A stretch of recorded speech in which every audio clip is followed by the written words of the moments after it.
Welcome back to ವಿ4 motivational channel. ನಮಸ್ಕಾರ ಸ್ನೇಹಿತರೆ.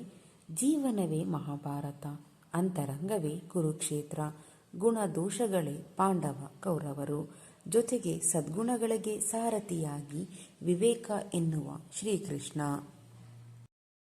ಈ ಸಂಪತ್ತು, ವಸ್ತ್ರ, ನೆಂಟರು ಯಾವ ಕ್ಷಣದಲ್ಲಾದರೂ ನಿಮ್ಮ ಕೈ ಬಿಡಬಹುದು. ಆದರೆ ಭಗವಂತನು ಮಾತ್ರ ಯಾವ ರೂಪದಲ್ಲಾದರೂ ಕೈ ಹಿಡಿಯುತ್ತಾನೆ, ಹಾಗೆಯೇ ರಕ್ಷಿಸುತ್ತಾನೆ ಕೂಡ. ದೇವರಿಂದ ಬದಲಾವಣೆ ಎಂಬುದು ಬಂದಾಗ ನೀವು ಕಳೆದುಕೊಂಡಿರುವುದನ್ನು ಮರೆತು ಬಿಡುತ್ತೀರಿ. ನಂಬಿದವರಿಗೆ ಪ್ರಾಣ ಕೊಡುವ ಅಗತ್ಯವಿಲ್ಲ. ಪ್ರಾಣ ಇರುವವರೆಗೆ ನಂಬಿಕೆ ದ್ರೋಹ ಮಾಡದಿದ್ದರೆ ಸಾಕು. ಆಗುವುದೆಲ್ಲ ಒಳ್ಳೆಯದಕ್ಕೆ. ನಮ್ಮ ಪರಿಸ್ಥಿತಿ ಮತ್ತು ಭಾವನೆಗಳನ್ನು ತಿಳಿದ ನಂತರವೂ ನಮ್ಮ ಮನಸ್ಸನ್ನು ಯಾರು ನೋಯಿಸುತ್ತಾರೋ ಅವರೆಂದಿಗೂ ನಮ್ಮವರಾಗಲು ಸಾಧ್ಯವಿಲ್ಲ. ಅಂತಹವರಿಂದ ದೂರವಿರುವುದೇ ಒಳ್ಳೆಯದು. ಯಾರು ಏನೇ ಯೋಜನೆ ರೂಪಿಸಿಕೊಂಡಿದ್ದರೂ ಕೂಡ ಅಂತಿಮ ತೀರ್ಮಾನ ಮಾತ್ರ ಭಗವಂತನದ್ದೇ ಆಗಿರುತ್ತದೆ. ಪ್ರಯತ್ನ ಪಟ್ಟವನು ಸೋತೇ ಇಲ್ಲ, ಆಗಲ್ಲ ಎನ್ನುವವನು ಗೆಲ್ಲುವುದೇ ಇಲ್ಲ. ಪ್ರಯತ್ನಂ ಸರ್ವಸಿದ್ಧಿ ಸಾಧನಂ. ದಾರಿ ಕಾಣುತ್ತಿಲ್ಲ ಎಂದು ದೂರಬೇಡಿ, ಸ್ವಲ್ಪ ತಾಳ್ಮೆ ಇರಲಿ. ದೇವರು ನಿಮಗಾಗಿ ಒಂದು ಹೊಸ ದಾರಿಯನ್ನೇ ಸೃಷ್ಟಿಸುತ್ತಿರಬಹುದು. ಮಾನವೀಯತೆ ತುಂಬಿರುವ ಮನುಷ್ಯನ ಯೋಚನೆ ಹೇಗಿರುತ್ತದೆ? ನನಗೆ ಬಂದಂತಹ ನೋವು, ದುಃಖ, ನಿರಾಸೆ, ಸೋಲು ಬೇರೆ ಯಾರಿಗೂ ಬರದಿರಲಿ ಎಂದು. ತನಗೆ ಸಿಕ್ಕಂಥ ಸುಖ, ಸಂತೋಷ, ನೆಮ್ಮದಿ, ಗೆಲುವು ಎಲ್ಲರಿಗೂ ಸಿಗುವಂತಿರಲಿ. ನೆನಪಿರಲಿ ಸ್ನೇಹಿತರೆ, ಸಾಧಿಸುವ ಛಲ ನಿಮ್ಮಲ್ಲಿದ್ದರೆ ಪ್ರಯತ್ನವೇ ನಿಮ್ಮ ಮೊದಲ ಗೆಲುವು. ಪ್ರಯತ್ನವೇ ನಿಮ್ಮ ಆಯುಧ. ಏನೇ ಆದರೂ ನಿಮ್ಮ ಪ್ರಯತ್ನವನ್ನು ಬಿಡಬೇಡಿ. ಮುಂದೊಂದು ದಿನ ನಿಮ್ಮ ಪ್ರಯತ್ನಗಳೇ ನಿಮ್ಮ ಗೆಲುವಿಗೆ ಸಾಕ್ಷಿಯಾಗುತ್ತದೆ. ಜೀವನದಲ್ಲಿ ಬರುವ ಯಾವುದೇ ಸವಾಲಿಗೆ ಮನುಷ್ಯನ ಪ್ರಶಾಂತ ಮನಸ್ಸೇ ಅಂತಿಮ ಅಸ್ತ್ರ. ಒಬ್ಬ ವ್ಯಕ್ತಿ ಸಂಬಂಧಗಳನ್ನು ಉಳಿಸಿಕೊಳ್ಳುವುದನ್ನು ನಿಲ್ಲಿಸಿದಾಗ ಅವನ ಆತ್ಮಗೌರವವು ಎಲ್ಲೋ ಘಾಸಿಗೊಂಡಿದೆ ಎಂದು ಅರ್ಥ ಮಾಡಿಕೊಳ್ಳಿ. ನೆನಪಿರಲಿ ಸ್ನೇಹಿತರೆ, ಸಮಯ ಮತ್ತು ಪರಿಸ್ಥಿತಿ ಯಾವ ಕ್ಷಣದಲ್ಲಾದರೂ ಬದಲಾಗಬಹುದು. ಆದ್ದರಿಂದ ಯಾರನ್ನು ಅವಮಾನಿಸಬೇಡಿ, ಯಾರನ್ನು ಕೀಳಾಗಿ ನೋಡಬೇಡಿ. ನೀವು ಶಕ್ತಿಶಾಲಿ ಆಗಿರಬಹುದು, ಆದರೆ ಸಮಯ ನಿಮಗಿಂತ ಶಕ್ತಿಶಾಲಿ ಎಂಬುದನ್ನು ಎಂದಿಗೂ ಮರೆಯಬೇಡಿ. ಗಂಗೆಯಲ್ಲಿ ಸ್ನಾನ ಮಾಡಿದ ತಕ್ಷಣ ಯಾವುದೇ ಪಾಪ ಕಳೆದು ಹೋಗುವುದಿಲ್ಲ. ಮನಸ್ಸಿನಲ್ಲಿ ಹುಟ್ಟುವ ಕೆಟ್ಟ ಆಲೋಚನೆಗಳು ಮತ್ತು ಇನ್ನೊಬ್ಬರಿಗೆ ಕೆಟ್ಟದ್ದನ್ನು ಬಯಸಿದರೆ ನೀವು ಯಾವ ಗಂಗೆಯಲ್ಲಿ ಸ್ನಾನ ಮಾಡಿದರೂ ಅದು ಉಪಯೋಗವಿಲ್ಲ.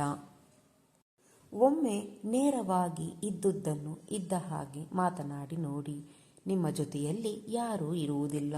ಸುಳ್ಳು ಹೇಳುತ್ತಾ ಇಲ್ಲದಿದ್ದನ್ನು ಕಲ್ಪಿಸಿಕೊಂಡು ಹೇಳಿ ನೋಡಿ. ನಿಮ್ಮ ಸುತ್ತಮುತ್ತ ದೊಡ್ಡ ಗುಂಪೇ ಇರುತ್ತದೆ. ಮಾತಿಗೆ ಮಾತು ಬೆಳೆಸುತ್ತಾ ನೋವು ಮಾಡಿಕೊಂಡು ದೂರವಾಗುವ ಬದಲು ಮಾತೇ ಆಡದೆ ಮೌನಿಯಾಗಿ ಸುಮ್ಮನಿರುವುದು ಒಳ್ಳೆಯದು. ಆಧ್ಯಾತ್ಮಿಕ ಶಕ್ತಿಯನ್ನು ಹೊಂದಿರುವ ಮನುಷ್ಯನಿಗೆ ಯಾರು ಮೋಸ ಮಾಡಲು ಸಾಧ್ಯವಿಲ್ಲ. ಏಕೆಂದರೆ ಅವರಿಗೆ ಭಗವಂತನೇ ಮಾರ್ಗದರ್ಶನ ನೀಡುವನು. ಎಲ್ಲರನ್ನೂ ಗೌರವಿಸುವುದು ನಮ್ಮ ಮಾನವೀಯತೆ. ಅದನ್ನು ಉಳಿಸಿಕೊಳ್ಳುವುದು ಅವರವರ ಯೋಗ್ಯತೆ. ಯಾರೊಬ್ಬರ ಭವಿಷ್ಯವನ್ನು, ಅವರ ವರ್ತಮಾನವನ್ನು ನೋಡಿ ಗೇಲಿ ಮಾಡಬೇಡಿ. ಯಾಕೆಂದರೆ ಸಮಯಕ್ಕೆ ತುಂಬ ಶಕ್ತಿ ಇದೆ. ಯಾಕೆಂದರೆ ಅದು ಕಲ್ಲಿದ್ದಲನ್ನು ವಜ್ರವನ್ನಾಗಿ ಮಾಡುತ್ತದೆ. ವಿಧಿ ಹಾಗೂ ಸುಳ್ಳುಗಳಿಂದ ನೀವು ಹೆಚ್ಚು ನಿರೀಕ್ಷಿಸುತ್ತಿದ್ದರೆ ಅದು ನಿಮ್ಮನ್ನು ಹೆಚ್ಚು ನಿರಾಶೆಗೊಳಿಸಬಹುದು. ಮತ್ತು ನೀವು ನಿಮ್ಮ ಕಾರ್ಯಗಳನ್ನು ಮತ್ತು ಸತ್ಯಗಳನ್ನು ಗೆಲ್ಲಲು ಒತ್ತಾಯಿಸಿದರೆ ಅದು ಯಾವಾಗಲೂ ನಿರೀಕ್ಷೆಗಿಂತಲೂ ಹೆಚ್ಚಿನದನ್ನು ನೀಡುತ್ತದೆ. ಜೀವನ ನಿಮಗೆ ಪ್ರತಿಕ್ಷಣ ನೋವು ಕೊಟ್ಟರೂ ಸೋಲನ್ನು ಒಪ್ಪಿಕೊಳ್ಳದೆ ನಗುತ್ತಲೇ ಇರಿ. ಮುಂದೊಂದು ದಿನ ಕಷ್ಟವೇ ಸೋತು ನಿಮ್ಮಿಂದ ದೂರವಾಗಬಹುದು. ತಾನು ಎಲ್ಲವನ್ನೂ ಬಲ್ಲೆ ಎಂದು ತಿಳಿಯುವವನು ಮೂರ್ಖ. ಜೀವನದಲ್ಲಿ ನೀವು ಒಮ್ಮೆ ಕೆಳಗೆ ಬಿದ್ದು ನೋಡಿ. ನಿಮ್ಮನ್ನು ಎತ್ತುವುದಕ್ಕೆ ಯಾರೂ ಬರುವುದಿಲ್ಲ. ನೀವು ಜೀವನದಲ್ಲಿ ಸ್ವಲ್ಪ ಮೇಲೆ ಏರುವುದಕ್ಕೆ ಶುರು ಮಾಡಿ. ನಿಮ್ಮನ್ನು ಕೆಳಗೆ ಬೀಳಿಸುವುದಕ್ಕೆ ಎಲ್ಲರೂ ಬರುತ್ತಾರೆ. ತಾಳ್ಮೆಯಿಂದ ಇರುವುದನ್ನು ಕಲಿಯಿರಿ. ಯಾಕೆಂದರೆ ಸಮಯ ಬಂದಾಗ ನೀವು ಕೇಳದೆ ಎಲ್ಲವನ್ನೂ ಪಡೆಯುತ್ತೀರಿ. ಯಾರಾದರೂ ನಿಮ್ಮ ಬಳಿ ಎಷ್ಟೇ ಕೆಟ್ಟದಾಗಿ ನಡೆದುಕೊಂಡರೂ ಪರವಾಗಿಲ್ಲ, ನೀವು ಅವರ ಮಟ್ಟಕ್ಕೆ ಇಳಿಯಬೇಡಿ. ಶಾಂತವಾಗಿರಿ, ದೃಢವಾಗಿರಿ ಮತ್ತು ಅವರಿಂದ ಸ್ವಲ್ಪ ದೂರ ಸರಿದು ಕರ್ಮಕ್ಕೆ ಅದರ ಕೆಲಸ ಮಾಡಲು ಬಿಟ್ಟುಬಿಡಿ. ಒಂಟಿಯಾಗಿ ಇರಿ, ತಾಳ್ಮೆಯಿಂದ ಇರಿ, ಯಾರಿಗಾದರೂ ಗೋಗರೆಯದೇ ಇರಿ. ಹಾಗೆಯೇ ಯಾರ ಹಿಂದೆಯೂ ಹೋಗದಿರಿ. ನಾವೇ ಬೇಕು ಎನ್ನುವವರು ಬರಲಿ, ಬೇಡ ಎನ್ನುವವರು ದೂರವೇ ಇರಲಿ. ಜೀವನದಲ್ಲಿ ಯಾವುದು ಯಾರೂ ಶಾಶ್ವತ ಅಲ್ಲ.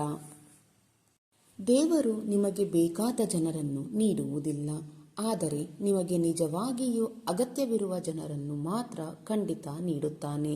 ನಾವು ಎಲ್ಲಿ ಹೆಚ್ಚು ನಂಬಿಕೆ ಇಡುತ್ತೇವೋ ಅಲ್ಲೇ ಹೆಚ್ಚು ಮೋಸ ಹೋಗುತ್ತೇವೆ. ಜೀವನವೆಂದರೆ ಸಮಸ್ಯೆಗಳಿಂದ ತಪ್ಪಿಸಿಕೊಳ್ಳುವುದಲ್ಲ, ಸಮಸ್ಯೆಗಳೊಂದಿಗೆ ಹೋರಾಡುತ್ತಾ ಬದುಕುವುದು. ಬಿಸಿ ಪಾಯಸದಿಂದ ಕುಡಿದ ಮೊಸರನ್ನು ಊದಿ ಊದಿ ಕುಡಿದಂತೆ ದುರ್ಜನರ ಮೋಸಕ್ಕೆ ಒಳಗಾದವರು ಸಜ್ಜನರ ಸ್ನೇಹಕ್ಕೂ ಹೆದರುತ್ತಾರೆ. ನಿಮ್ಮ ಯಾವ ಪ್ರಾರ್ಥನೆಗೆ ಉತ್ತರ ತಡವಾಗುತ್ತದೆಯೋ ಆ ಪ್ರಾರ್ಥನೆಯ ಉತ್ತರ ಬಹಳ ಬಲವಾಗಿರುತ್ತದೆ. ತಲೆಯ ಮೇಲೆ ಜವಾಬ್ದಾರಿಗಳು ಇದ್ದಾಗ ಅದಕ್ಕೆ ತಕ್ಕಂತೆ ಬದುಕಬೇಕು. ತುಂಬ ಕೇಳಬೇಕು, ತುಂಬ ಸಹಿಸಿಕೊಳ್ಳಬೇಕು. ಸಮಯ ಮತ್ತು ಪರಿಸ್ಥಿತಿ ಯಾವ ಕ್ಷಣದಲ್ಲಾದರೂ ಬದಲಾಗಬಹುದು. ಆದ್ದರಿಂದ ನೀವು ಯಾರಿಗೂ ಅಪಮಾನ ಮಾಡಬೇಡಿ, ಕೀಳಾಗಿ ನೋಡಬೇಡಿ. ನೀವು ಶಕ್ತಿಶಾಲಿಯಾಗಿರಬಹುದು, ಆದರೆ ಸಮಯ ನಿಮಗಿಂತ ಶಕ್ತಿಶಾಲಿ ಎಂಬುದನ್ನು ಮರೆಯಬೇಡಿ. ಜೀವನದಲ್ಲಿ ಕೆಲವರು ಏನಾಯಿತು, ಏಕಾಯಿತು ಅಥವಾ ಹೇಗಾಯಿತು ಎಂಬುದರ ಬಗ್ಗೆ ಅತಿಯಾಗಿ ಚಿಂತಿಸುವರು. ಈ ರೀತಿಯ ಆಲೋಚನೆಗಳಿಂದ ಹೊಸತನವನ್ನು ಸೃಷ್ಟಿಸಲು ಸಾಧ್ಯವಿಲ್ಲ. ಬದಲಾಗಿ ಏನೇ ಆಗಲಿ ಅಥವಾ ಏಕೆ ಆಗಲಿ ಅಥವಾ ಹೇಗೇ ಆಗಲಿ ನಾನು ಮುನ್ನಡೆಯುತ್ತೇನೆ ಎಂಬ ಗಟ್ಟಿ ಮನಸ್ಸಿನ ಅವಶ್ಯಕತೆ ಬೇಕು. ಮಾನವರಾದ ನಾವು ಶಾಶ್ವತವಲ್ಲ ಎಂಬುದನ್ನು ಮೊದಲು ನಮ್ಮ ಮನಸ್ಸಿನಲ್ಲಿ ಬೆಳೆಸಿಕೊಳ್ಳಬೇಕು. ಇದರಿಂದ ನಮ್ಮ ಹಲವಾರು ಸಮಸ್ಯೆಗಳು ಶಾಶ್ವತವಲ್ಲ ಎಂಬ ಭಾವನೆ ಬೆಳೆಯಲು ಆರಂಭವಾಗುತ್ತದೆ. ಹಾಗಾಗಿ ಉತ್ತಮವಾದ ಸಚ್ಚಿಂತನೆಗಳೆಡೆಗೆ ನಮ್ಮ ಮನಸ್ಸನ್ನು ಅಣಿಗೊಳಿಸಿದಾಗ ಉತ್ತಮ ದಿನಗಳು ಬರುತ್ತದೆ. ಆದರೆ ಆ ದಿನಕ್ಕೆ ನಾವು ತಾಳ್ಮೆಯಿಂದ ಕಾಯಲೇಬೇಕು. ನಾವು ಪರರ ಬದುಕಿನಲ್ಲಿ ಅವರ ಕತ್ತಲೆಯನ್ನು ನಿವಾರಿಸುವ ದೀಪವಾಗದಿದ್ದರೂ ಕನಿಷ್ಠ ಪಕ್ಷ ದೀಪದ ಬೆಳಕು ಪ್ರತಿಫಲಿಸುವ ಕನ್ನಡಿಯಾದರೂ ಆಗಲು ಪ್ರಯತ್ನಿಸಬೇಕು. ನಮ್ಮ ಬದುಕಿನ ಕರ್ಮಗಳನ್ನು ಭಯಭಕ್ತಿಯಿಂದ, ನಿಷ್ಠೆಯಿಂದ, ಪರಮಾತ್ಮನ ಮೇಲೆ ನಂಬಿಕೆ ಇಟ್ಟು ಮಾಡಲು ಮುಂದಾಗಬೇಕು. ಯಾಕೆಂದರೆ ನಮ್ಮ ಕರ್ಮಗಳ ಮೇಲಿನ ಸ್ವನಂಬಿಕೆ ಮತ್ತು ಅದರ ಮೇಲಿನ ನಿರಂತರ ಪ್ರಯತ್ನವು ಆ ಕರ್ಮಗಳನ್ನು ಯಶಸ್ವಿಗೊಳಿಸುವ ಸೂತ್ರವೂ ಹೌದು. ಪರರು ಕೋಪದಲ್ಲಿ ಆಡಿರುವ ಮಾತನ್ನು ನಾವು ಮನಸ್ಸಿಗೆ ತೆಗೆದುಕೊಂಡರೆ ಸಂಬಂಧ ಹಾಳಾಗುತ್ತದೆ. ಅದರ ಬದಲಿಗೆ ಅವರ ಕೋಪದ ಹಿಂದಿರುವ ಕಾರಣ ತಿಳಿದುಕೊಂಡರೆ ಸಂಬಂಧದ ಬಾಂಧವ್ಯವು ಗಟ್ಟಿಯಾಗುತ್ತದೆ. ಸಮಸ್ಯೆಗಳು ಹಾಗೂ ಕಷ್ಟಗಳನ್ನು ನಾವು ಶತ್ರುಗಳೆಂದು ಪರಿಗಣಿಸಲು ಹೋಗಬಾರದು. ಯಾಕೆಂದರೆ ಅವುಗಳು ನಮ್ಮ ಶಕ್ತಿ, ಸಾಮರ್ಥ್ಯದ ಹಾಗೂ ನಮ್ಮ ಬಲಹೀನತೆಯ ಅರಿವು ಮೂಡಿಸುವ ನಮ್ಮ ನೈಜ ಮಿತ್ರರು. ನಮ್ಮ ಆಲೋಚನೆಗಳು ಧನಾತ್ಮಕವಾಗಿರದ ಹೊರತು ನಮ್ಮ ಬದುಕಿನ ಪಯಣವನ್ನು ಸರಿದಾರಿಗೆ ತರಲು ಸಾಧ್ಯವಿಲ್ಲ. ನಾವು ಸದಾ ಕ್ರಿಯಾಶೀಲರಾಗಿರಬೇಕು. ಕ್ರಿಯಾಶೀಲತೆ ಎಂಬ ಔಷಧಿಯು ಪ್ರಪಂಚದಲ್ಲಿರುವ ಇತರ ಎಲ್ಲ ಔಷಧಿಗಳಿಗಿಂತಲೂ ಮಿಗಿಲಾದ ಸ್ಥಾನವನ್ನು ಪಡೆದಿದೆ. ಪ್ರೇಮವೆಂದರೆ ಅದೊಂದು ಅಲ್ಪಾವಧಿಯ ಸಂಗತಿಯಲ್ಲ. ನಮಗೆ ಒಬ್ಬರ ಮೇಲೆ ಸ್ವಲ್ಪವಾದರೂ ಅನುಕಂಪವಿದೆ ಎಂದರೆ ಅಂತಹ ಅನುಕಂಪವನ್ನು ಸುಳ್ಳು ಎಂದೆನ್ನಬಹುದು. ಏಕೆಂದರೆ ಪ್ರೇಮವಿದ್ದರೆ 100ರಷ್ಟಿರುತ್ತದೆ, ಇಲ್ಲದಿದ್ದರೆ ಶೂನ್ಯವಾಗಿರುತ್ತದೆ. ನಾವು ನಮ್ಮ ಕರ್ಮಗಳನ್ನು ಯಾಕೆ ಮಾಡಲಾಗದು ಎಂದು ಪರರಿಗೆ ಕಾರಣ ನೀಡುವುದರ ಬದಲು ಯಾಕೆ ಆ ಕರ್ಮಗಳನ್ನು ಮಾಡಬೇಕು ಎಂದು ನಮ್ಮ ಮನಸ್ಸಿಗೆ ಹೇಳಿಕೊಂಡರೆ ಯಶಸ್ಸು ಖಚಿತವಾಗಿ ದೊರಕಲ್ಪಡುವುದು. ಯಾವಾಗಲೂ ನಮ್ಮ ಶರೀರವನ್ನು ಕ್ರಿಯಾಶೀಲವಾಗಿರುವಂತೆ ಪ್ರೇರೇಪಿಸಬೇಕು. ಯಾಕೆಂದರೆ ದೇಹವು ಕ್ರಿಯಾಶೀಲವಾದಷ್ಟು ಆರೋಗ್ಯ ಮತ್ತು ಮನಸ್ಸು ಸ್ಥಿರವಾಗಿ ಕೆಲಸ ಮಾಡುತ್ತದೆ. ಜೀವನದಲ್ಲಿ ನಾವು ಏನೇ ಕಳೆದುಕೊಂಡರೂ ನಮ್ಮ ಆತ್ಮವಿಶ್ವಾಸವನ್ನು ಮಾತ್ರ ಕಳೆದುಕೊಳ್ಳಬಾರದು. ಯಾಕೆಂದರೆ ಆತ್ಮವಿಶ್ವಾಸ ಹೊಂದಿದ್ದರೆ ಕಳೆದುಕೊಂಡಿರುವುದನ್ನೆಲ್ಲ ಮರಳಿ ಪಡೆಯಬಹುದು. ನಮ್ಮ ಸುಲಲಿತ ಕರ್ಮಗಳ ಜ್ಞಾನವನ್ನು ಪಡೆದು ಆ ಅಶುದ್ಧಿಯ ಕರ್ಮವನ್ನು ಮಾಡದೇ ಹೋದರೆ ನಾವು ಏನೂ ಅರಿಯದೇ ಇರುವವರಿಗಿಂತ ಕೀಳಾಗಿ ಹೋಗುತ್ತೇವೆ. ನಮ್ಮಲ್ಲಿನ ಶಕ್ತಿ ಮತ್ತು ಸಾಮರ್ಥ್ಯವನ್ನು ಸರಿಯಾದ ಸಮಯದಲ್ಲಿ ಬಳಸಿಕೊಳ್ಳಲು ಮುಂದಾಗಬೇಕು. ಸ್ನೇಹಿತರೆ, ಇಂದಿನ ಈ ನನ್ನ ವಿಡಿಯೋ ನಿಮ್ಮ ಮನಸ್ಸಿಗೆ ಸ್ವಲ್ಪವಾದರೂ ಪ್ರೇರಣೆ ನೀಡಿದ್ದರೆ ಒಂದು ಲೈಕ್ ಮಾಡಿ, ನಿಮ್ಮ ಅಭಿಪ್ರಾಯವನ್ನು ಕಾಮೆಂಟ್ ಬಾಕ್ಸ್ನಲ್ಲಿ ಹಂಚಿಕೊಳ್ಳಿ. ನನ್ನ ಪ್ರಯತ್ನ ನಿಮಗೆ ಇಷ್ಟವಾಗಿದ್ದರೆ ನನ್ನ ಚಾನಲನ್ನು ಈಗಲೇ ಸಬ್ಸ್ಕ್ರೈಬ್ ಮಾಡಿಕೊಳ್ಳಿ.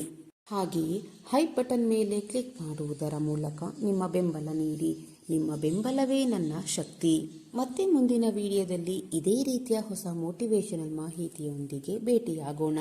ಅಲ್ಲಿಯವರೆಗೆ ಸಕಾರಾತ್ಮಕವಾಗಿ ಯೋಚಿಸಿ ಸಂತೋಷವಾಗಿ ಬಾಳಿರಿ. ಧನ್ಯವಾದಗಳು.